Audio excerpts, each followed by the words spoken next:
So let us see the fourth part of company introduction to company final accounts. We are continuing with types of companies. Now the next type of companies we are going to see, this is on the basis of liability of the members. There are three types of companies. Company limited by shares, that means the liability will be limited. The liability of the shareholders will be limited. Secondly, the company limited by guarantee. The shareholders will provide some guarantee, and up to that extent the company, their liability is limited. And lastly, the company whose shareholders have unlimited liability. Their liability is not limited. Their liability is not limited up to their shares or the guarantee. Their liability is unlimited, just like the sole proprietor and the partnership firms. Let us see these companies in details. First part, company limited by shares. This is the most famous part, most famous type of the companies. Company limited by shares. त्या कंपन्यांच्या नावामध्ये LTD dot हे लिहिलेलं असतं. A company with limited sorry, a company with limited by shares or limited by guarantee, most commercial or for profit organizations usually follow such type of structures. या दोन प्रकारच्या कंपन्या ज्या आहेत त्या जास्त करून वापरल्या जातात जिथे जिथे कमर्शियल ऑर्गनायझेशन्स आहेत तिथे, किंवा ज्यांना आपण फॉर प्रॉफिट ऑर्गनायझेशन्स म्हणतो. दुसऱ्या प्रकारच्या ऑर्गनायझेशन्सला काय म्हणायचं? Non profit organisations. ह्या आहेत फॉर प्रॉफिट ऑर्गनायझेशन्स, की यांना व्यवसाय करायचा आहे, व्यावसायिकतेनं पैसा कमवायचा आहे, नफा कमवायचा आहे. So these are for profit organisations. पैसा कमवण्यात काहीही वाईट नाही, हे पहिला डोक्यात ठेवा. पैसा कमवणं हे चांगलं आहे, फक्त तो योग्य मार्गाने कमवला पाहिजे. The company receives its funding from the contribution of the members. That in turn constitutes the share capital of the company. या कंपन्या काय करतात? शेअर होल्डर्स जे आहेत, म्हणजे जे मेंबर्स आहेत, त्या मेंबर्सकडनं फंडिंग म्हणजेच कॅपिटल जे आहे ते गोळा करतात. आणि ते कॅपिटल कसं आहे? तर इन फॉर्म ऑफ कॉन्ट्रीब्युशन, म्हणजे प्रत्येकाकडून थोडं थोडं कॅपिटल गोळा केलं जाणार. म्हणजे एखाद्या कंपनीनं समजा 10 लाख रुपये गोळा करायचे ठरवले, तर त्यांनी ठरवलं की याचे आपण 1 लाख शेअर्स बनवायचे आणि एक शेअर 10 रुपयाचा एक शेअर असणार आहे. मग समजा मी ह्याचे 20 शेअर्स घेतले, म्हणजे मी कंपनीला किती रुपये देणार? 200 रुपये देणार. आणखी कोण? गायत्री आहे, तर गायत्रीनं यातले 40 शेअर्स घेतले, तर Gayatri will give company the contribution of ₹400. If someone is taking 1000 shares, then that person is providing ₹10,000 contribution to that company. Here in a company limited by shares, the shareholders are liable only for the unpaid amount on shares held by them. त्यांच्याकडचे जे shares आहेत त्या शेअर्सवरची जेवढी unpaid amount राहिलेली आहे तेवढ्या पुरतेच ते liable आहेत. म्हणजे काय? समजा आताच उदाहरण घेऊ आपण, ज्याच्यामध्ये 10 रुपयाचा एक शेअर होता.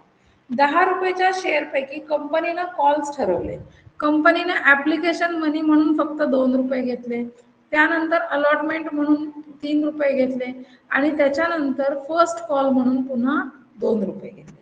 सो कंपनीनं आतापर्यंत एकूण किती रुपये घेतले? 3 आणि 2 5 आणि 2 7 रुपये कंपनीनं घेतले. आता बाकी किती आहेत? तर 3 रुपये बाकी आहेत. आणि मी मगाशी तुम्हाला सांगितलं होतं की मी 20 शेअर्स घेतले, तर 20 शेअर्स वरती माझे 3 रुपये देणं बाकी आहे कंपनीला. मग ज्या वेळेला कंपनीला गरज असेल आणि कंपनीला पैसे हवे आहेत, तर त्यावेळेला कंपनी माझ्याकडनं किती पैसे मागू शकते? पर शेअर 3 रुपये मागू शकते, म्हणजे नेक्स्ट कॉल 3 रुपयाचा करू शकते. सो मी कंपनीला लायबल किती आहे? 600 रुपयाला लायबल आहे. आणि माझं कंपनीमध्ये हे 600 रुपये पे केल्याच्या नंतर माझं कंपनीत एकूण शेअर कॅपिटल किती होणार आहे? तर मी 20 शेअर्स खरेदी केलेले आहेत, सॉरी 200 शेअर्स नाही, 20 शेअर्स आहेत. सो त्यामुळे इथे 60 रुपये रक्कम येईल. मी 20 शेअर्स खरेदी केलेले आहेत, सो टोटल माझी लायबिलिटी किती आहे? 200 रुपये. म्हणजे समजा जर कंपनी ही बुडाली, आणि कंपनी मला पैसे परत करू शकली नाही, तर माझे किती रुपये बुडणार आहेत? 200 रुपये बुडणार आहेत. परंतु माझ्या वैयक्तिक मालमत्तेतून कंपनीची कुठलीही देणी द्यायची नाहीये. सो माझी लायबिलिटी या कंपनीमध्ये फक्त 200 रुपये पुरती आहे, आणि त्यातले सुद्धा जर अनपेड अमाऊंट असेल तर ती 60 रुपयापुरतीच आहे. पुढचं वाक्य बघूया. Therefore they can not be held personally liable to pay more than the value of the shares. त्या शेअरची जी व्हॅल्यू आहे त्या व्हॅल्यूपेक्षा जास्त किमतीला पर्सनली लायबल म्हणजे वैयक्तिकरित्या गृहीत धरता येत नाही, जबाबदार धरता येत नाही. Let us see the advantages of the companies limited by shares. सगळ्यात महत्त्वाचा ॲडव्हान्टेज काय आहे? तर limited liability of the owners म्हणजे शेअर होल्डर्स. दुसरा ॲडव्हान्टेज असा आहे की याचे जे शेअर्स आहेत किंवा स्टॉक असेल, म्हणजे त्याला सगळ्याला मिळून आपण होल्डिंग असं म्हणतो, तर ते ट्रान्सफर ऑफ शेअर्स आणि होल्डिंग इझिली पॉसिबल आहे. तुम्ही मार्केटमध्ये जाऊन शेअर्स विकू शकता. मार्केटमध्ये जाऊन म्हणजे इथे सोमवारचा बाजार भरतो तसा बाजार भरत नाही, तर शेअर मार्केटमध्ये तुम्ही ते शेअर्स तुम्ही विकू शकता. मग ते ऑनलाईन स्वरूपामध्ये तुम्ही विकू शकता. ऑनलाईन तुमचा ब्रोकर असतो, ब्रोकरला फक्त तुम्ही सेलची ऑर्डर द्यायची. तुमचं तुम्ही जर ॲप डाउनलोड केलं तर त्या ॲपवरून तुम्ही सुद्धा हे शेअर्स विकू शकता. Then shares book value of the company. हे जे शेअर्स आहेत कंपनीची व्हॅल्यू वाढवतात, कारण याच्यामध्ये लिमिटेड लायबिलिटी आहे आणि इझी ट्रान्सफर शक्य आहे. इझी ट्रान्सफर शक्य असल्यामुळे वारंवार काय होतं, या कंपन्यांचे शेअर्स मार्केटमध्ये रोजच्या रोज विकले जातात आणि त्याच्यातून कंपनीची व्हॅल्यू जी आहे ती इन्क्रीज होते. Most public and private companies are limited by shares and its most popular form of business. It's म्हणजे it is आहे. It is. It is the most popular form of business in India. सगळ्यात काय म्हटलं मगाशी famous आहे हा form. उदाहरणार्थ company दिलेल्या आहेत Reliance, Infosys, Tata. These are the public companies limited by shares. या वेगवेगळ्या कंपन्या आहेत ज्या लिमिटेड बाय शेअर्स आहेत. आणखी पण कंपन्या आपण बघू शकतो. Let us just Google.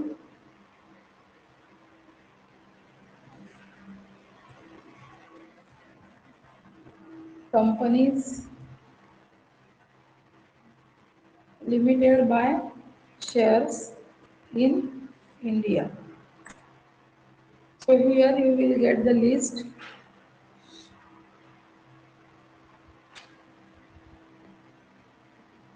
काही प्रायव्हेट कंपन्या आहेत त्या सुद्धा लिमिटेड बाय शेअर्स आहेत, राईट.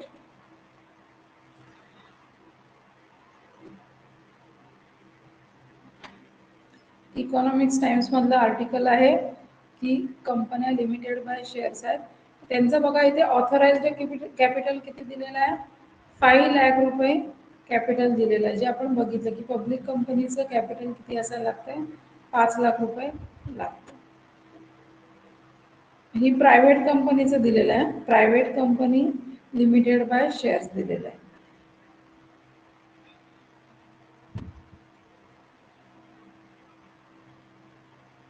या पद्धतीने प्रत्येक कंपनीची इन्फॉर्मेशन अवेलेबल असते. ही कुठली कंपनी आहे? या कंपनीचं नाव आहे हॅरिसन आर.डी. कोलकाता.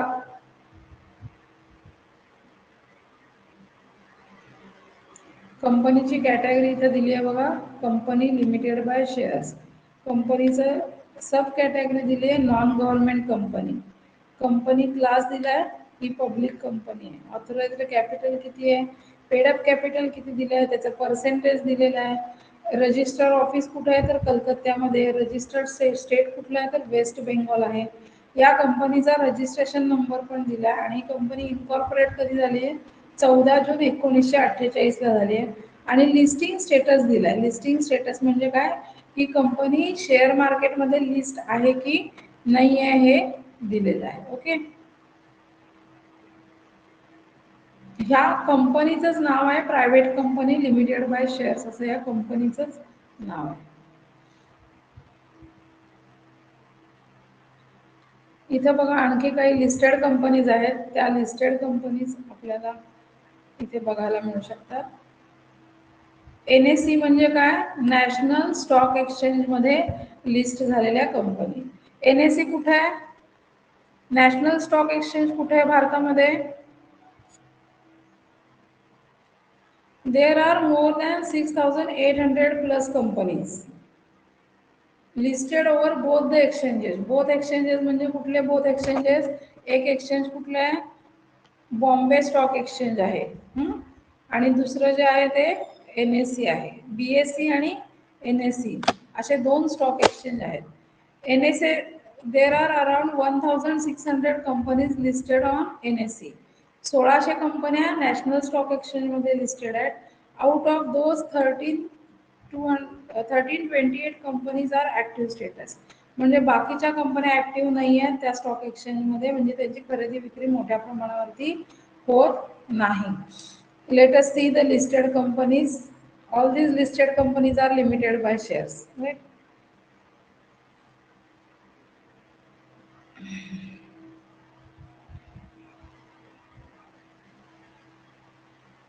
कंपन्यांची नावं इथे दिलेली नाही आहेत,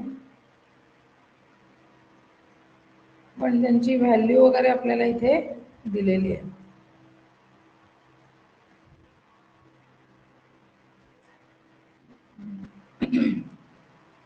दुसरा सर्च बघूया.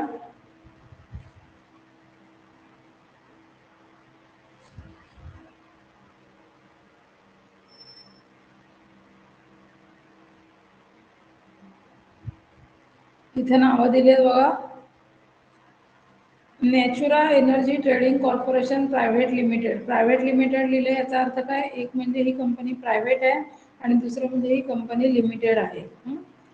Red Door Communications Private Limited ही सुद्धा प्रायव्हेट लिमिटेड कंपनी आहे. इथे तुम्हाला आणखी प्रायव्हेट लिमिटेड कंपन्या दिसतील. या सगळ्या प्रायव्हेट लिमिटेड कंपनीज आपल्याला दिसतात. इथं जी दिसते Century India Heights India Limited ही पब्लिक लिमिटेड कंपनी आहे.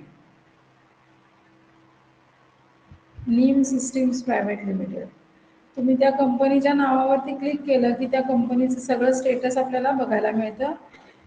नीम सिस्टीम्स प्रायव्हेट लिमिटेड कंपनीचं नाव आहे आणि ह्या कंपनीचा परमनंट नंबर आहे. कंपनीचं स्टेटस ॲक्टिव्ह आहे. इन्कॉर्पोरेशन डेट दिलेली आहे बघा, 4 जानेवारी 2012ला ही कंपनी इन्कॉर्पोरेट म्हणजे रजिस्टर झालेली आहे. कंपनीचा टाईप काय आहे? Company limited by shares. Jurisdiction म्हणजे कार्यक्षेत्र कंपनीचं काय आहे? इंडिया हे कार्यक्षेत्र आहे. त्याचा रजिस्टर ॲड्रेस आपल्याला दिलेला आहे. रजिस्टर ॲड्रेस कुठे आहे? तर ही कंपनी आंध्र प्रदेशमध्ये आहे, हैदराबादमध्ये आहे. त्यानंतर डायरेक्टर्स आणि ऑफिसर्स जे जबाबदार डायरेक्टर्स आहेत अशा 2 डायरेक्टर्सची नावं तुम्हाला द्यायला लागतात. त्या 2 डायरेक्टर्सची नावं इथं आपल्याला दिलेली आहेत. इथे सोर्स दिला आपल्याला. हे कुठून घेतलं त्यांनी? तर MCA म्हणजे मिनिस्ट्री ऑफ कॉर्पोरेट अफेअर्स ही जी हे जे मंत्रालय आहे या मंत्रालयाच्या वेबसाईटवरून ही एंट्री त्यांनी घेतलेली आहे.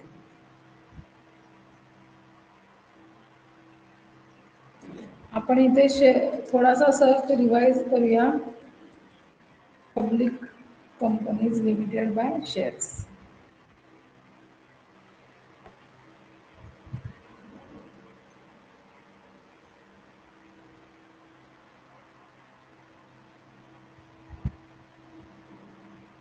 ही MCA ची वेबसाईट आहे.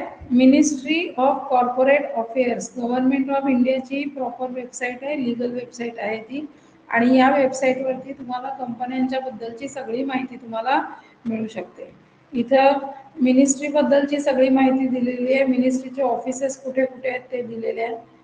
ॲक्ट्स वेगळ्या वेगळ्या दिलेले आहेत. 2 ॲक्ट्स आहेत इथे. इंडियन कंपनीज ॲक्ट हा आत्ताचा लेटेस्ट ॲक्ट जो तुम्हाला अपलोड केलेला आहे स्टडी मटेरियलमध्ये, आणि ह्या कंपनीज ॲक्ट 56 ह्याच्या आधीचा जो ॲक्ट होता त्या ॲक्टनुसार सुद्धा ज्या कंपन्या झालेल्या आहेत त्या सुद्धा सगळ्या भारतात कंपनी म्हणूनच ओळखल्या जातात. आणि हा दुसरा ॲक्ट आहे LLP म्हणून. LLP ॲक्ट तुम्हाला TYला गेल्याच्या नंतर LLP फॉर्मॅट शिकायचा आहे. लिमिटेड लायबिलिटी पार्टनरशिप 2008ला चालू झाली, ती सुद्धा इंडियात चालू झाली. इंडियामध्ये 2008ला चालू झाली.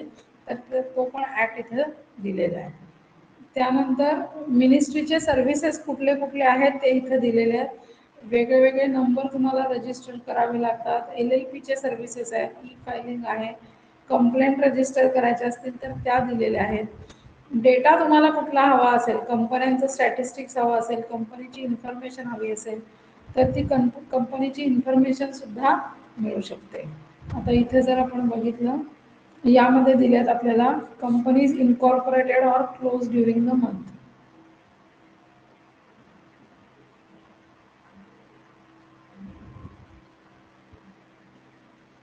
इथे प्रत्येक महिन्यामध्ये कुठल्या कंपन्या रजिस्टर झालेल्या आहेत त्या आपल्याला इथे दिसू शकतात.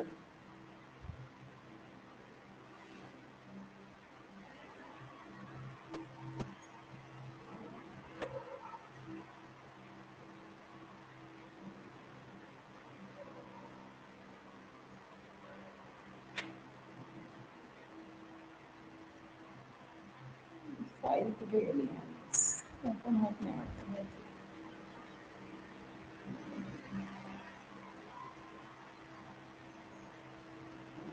नाही, फाईल ही ओपन नाही होत आहे.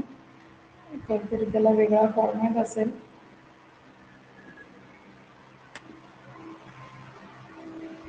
एक्सटेन्शन वेगळं असल्यामुळे कदाचित फाईल ओपन होत नाही.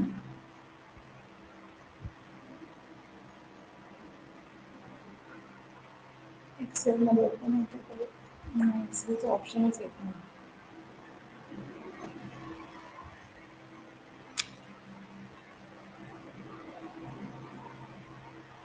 हम्म. ठीक आहे, आपण आता हा विषय सोडून देऊ.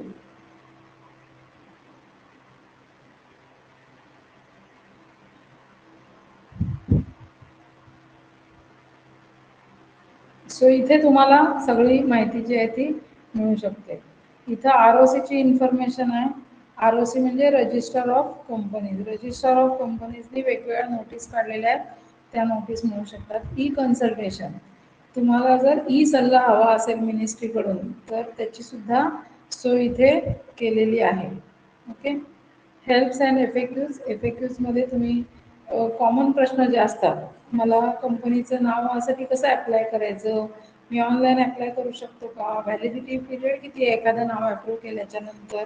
सो या सगळ्या गोष्टी इथे दिलेल्या आहेत. तुम्ही तुमचं TY होण्यापूर्वी तुम्हाला हे सगळं वाचून घ्यायचं आहे, कारण जेव्हा केव्हा तुम्ही नोकरीला जाल नंतर TYच्या नंतर, त्यावेळेला हे सगळं तुम्हाला उपयोगी पडणार आहे. इथे कंपनीचा ग्रीव्हन्स सेल जो आहे त्याच्या माहिती दिलेली आहे, सगळ्याचे कॉन्टॅक्ट नंबर्स दिलेले आहेत किंवा ईमेल IDs दिलेले आहेत. हा हेल्प डेस्क आहे. नंतर गव्हर्नन्ससाठी आहे. वेगवेगळे नोडल ऑफिसर्स हे ते सगळ्या ऑफिसर्सची इकडे लिस्ट आहे आणि त्याची कॉन्टॅक्ट नंबर्स वगैरे आपल्याला दिलेले आहेत.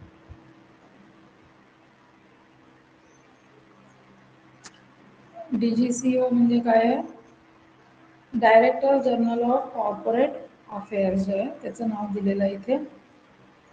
रजिस्ट्रार ऑफ कंपनीज, आपण महाराष्ट्राचा रजिस्ट्रार कोण आहे बघूया आताचा.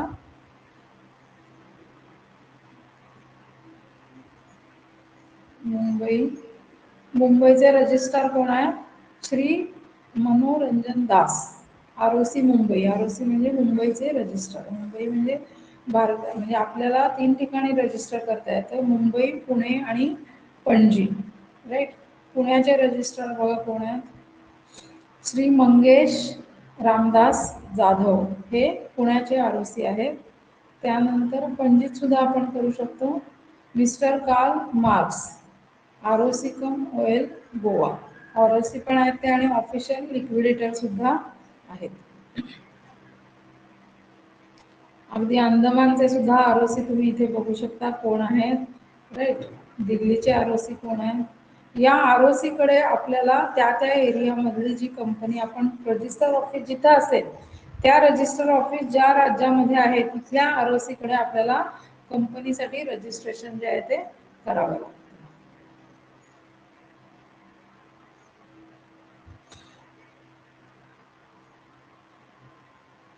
Okay, let us go ahead. काही आपण इथे नावं बघितली, पुढे जाऊया.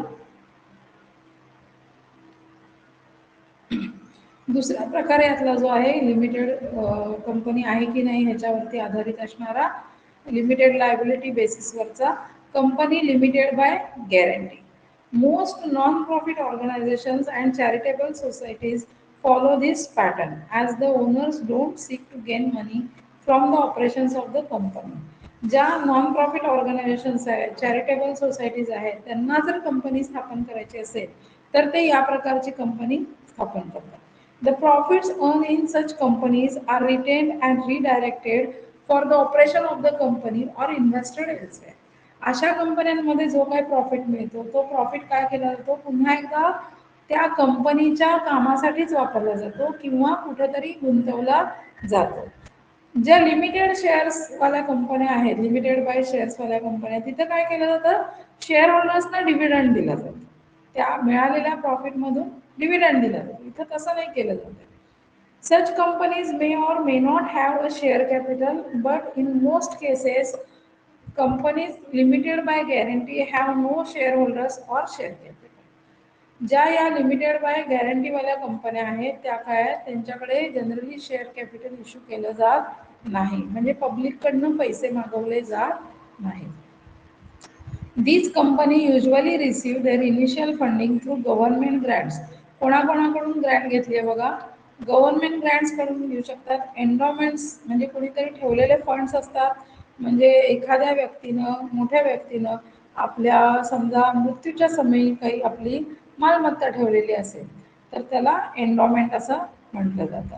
सबस्क्रिप्शन्स वर्गणीदार असतात, देणगीदार असू शकतात, which remove the reason of allotting shares of the company. या सगळ्या कारणांमुळे काय होतं, ते शेअर्स इश्यू करत नाहीत, म्हणजे लोकांकडनं पैसे घेत नाहीत, तर या माध्यमातून पैसे त्यांचे जे काय मेंबर्स असतील त्यांच्याकडनं सबस्क्रिप्शन घेतील, त्यांचे देणगीदार असतील त्यांच्याकडनं देणग्या घेतल्या जातात.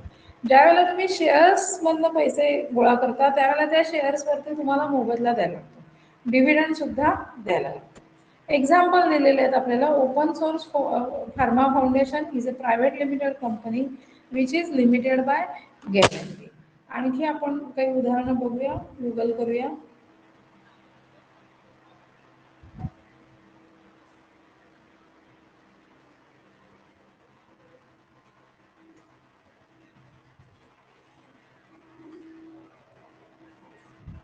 Example of company limited by guarantee.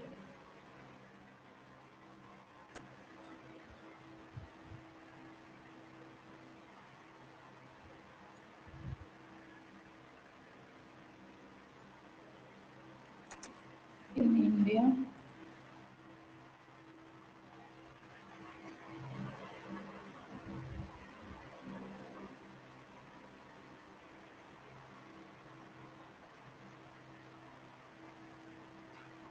AMF Foundries Private Limited ही नॉन प्रॉफिट ऑर्गनायझेशन आहे.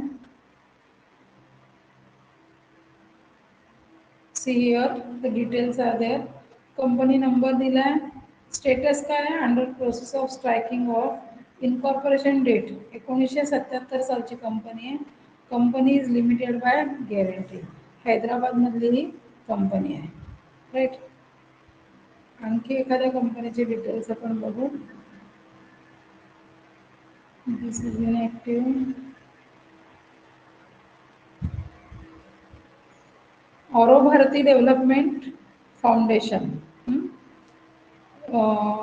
स्टेटस ॲक्टिव्ह स्टेटस आहे. 1993ला कंपनी रजिस्टर झाली आहे, म्हणजे 28 वर्षापूर्वी. Company is limited by guarantee. Jurisdiction is India आणि आंध्र प्रदेशमधलीच ही पण कंपनी आहे. डायरेक्टरची नावं दिलेली आहे तिथं, गांता रत्नमाला आणि रेड्डी अजित. ओके. इकडे आणखी काही डिटेल्स दिलेले आहेत. लेटेस्ट इव्हेंट्स म्हणजे जे रजिस्टर ऑफ ऑफिसकडे फायलिंग केलं जातं त्याच्यावरून दिलेले हे लेटेस्ट इव्हेंट आहेत की 1993 20/4/93ला त्यांनी ॲडिशनल ऑफिसर नेमला गोपाल रेड्डी गांता मॅनेजिंग डायरेक्टर म्हणून. 20/4/93ला आणखीन एक नेमला रेड्डी अजित म्हणून, आणि मग इथं त्याचं इन्कॉर्पोरेशन झालं. आणि इथे 10/6/2008ला ॲडिशनल ऑफिसर ॲड केलेला आहे गांता रत्नमाला.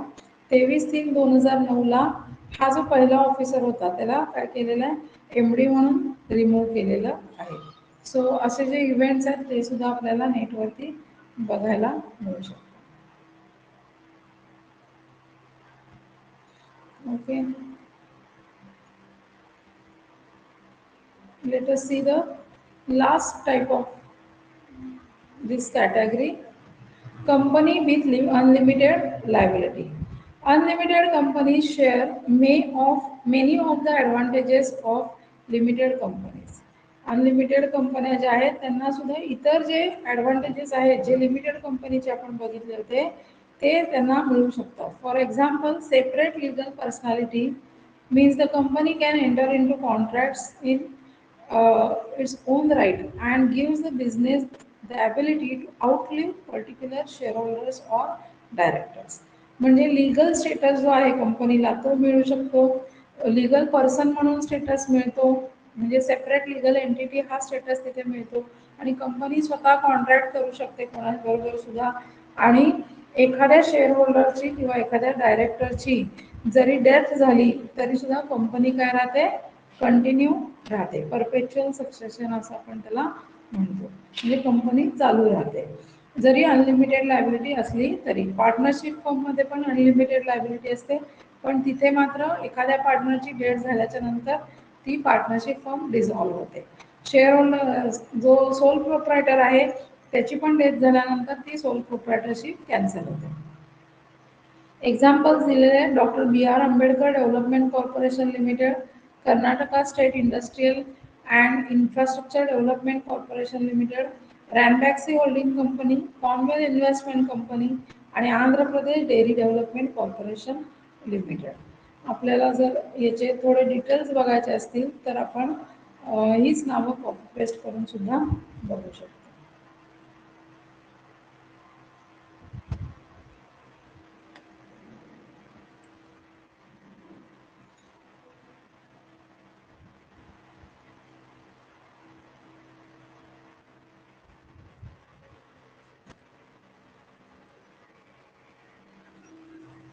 इथे कंपनीची आपल्याला वेबसाईट दिसते कर्नाटका गव्हर्नमेंटची, त्याच्यावरती डिटेल्स मला मिळू शकतात. इतर काही वेबसाईट्स आहेत त्या वेबसाईट्सवरती पण कंपन्यांची इन्फॉर्मेशन अपलोड केलेली असते. तिथे सगळं त्यांचे रजिस्ट्रेशन डेट वगैरे आपल्याला दिसते. इथे रजिस्ट्रेशन डेट दिसते 20/3/1975ला स्थापन झालेली कंपनी आहे. रजिस्ट्रेशन नंबर दिलेला आहे. Date of establishment is same. बेंगलोरमध्ये याचं लोकेशन आहे. रजिस्टर्ड ऑफिस कुठे आहे बेंगलोरमध्येच रजिस्टर्ड ऑफिस सुद्धा आहे. त्याचा CIN नंबर जो आहे तो सुद्धा इथे दिलेला आहे. आणि त्याचं ऑथराइज्ड शेअर कॅपिटल बघा किती आहे.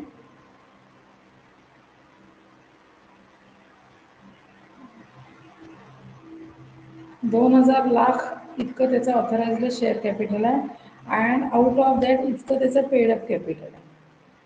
म्हणजे ही अनलिमिटेड कंपनी असून सुद्धा त्याचं एवढं.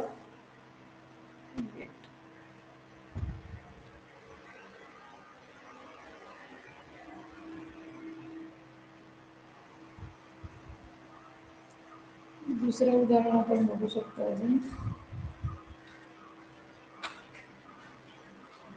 नाही चालू आहे. हो हो माहिती हो.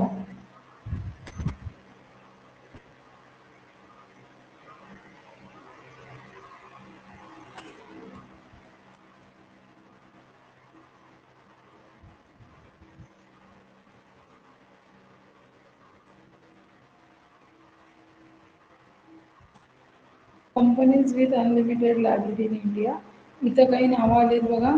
अंकित Logistic Private Limited, Antimony Investments Company, Bhopali Investments Company, Boron Investments Company या प्रायव्हेट लिमिटेड कंपनी आहेत आणि those are registered in ROC Ahmedabad. अहमदाबादमधल्या या कंपनीज आहेत. GE इंडिया कंपनी जी आहे ती सुद्धा प्रायव्हेट कंपनी आहे विथ अनलिमिटेड लायबिलिटी.